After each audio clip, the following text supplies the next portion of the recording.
Hello, and welcome to another reading from the book In Heavenly Places, a daily devotional.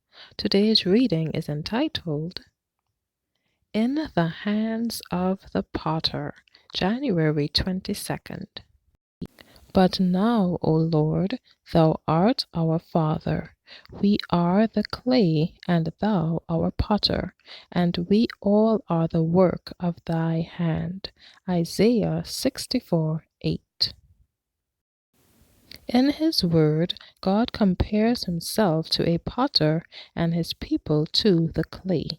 His work is to mold and fashion them after his own similitude. The lesson they are to learn is the lesson of submission. Self is not to be made prominent. If due attention is given to the divine instruction, if self is surrendered to the divine will, the hand of the potter will produce a shapely vessel. The excellence of a genuine connection with Christ comes with obedience to the words, "Take my yoke upon you and learn of me." The worker who has this experience has an intense longing to know the fullness of the love that passes knowledge. His capacity to enjoy the love of God constantly increases. Learning daily in the school of Christ, he has a constantly increasing capacity to grasp the meaning of the sublime truths that are as far-reaching as eternity. He realizes that he is material with which God is working, and that he must be passive in the Master's hands.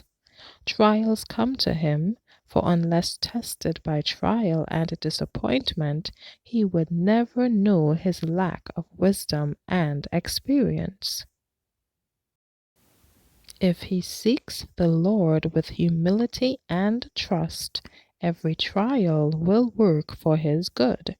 He may sometimes seem to fail, but his supposed failure to reach the place where he hoped to stand may be God's way of bringing his advancement.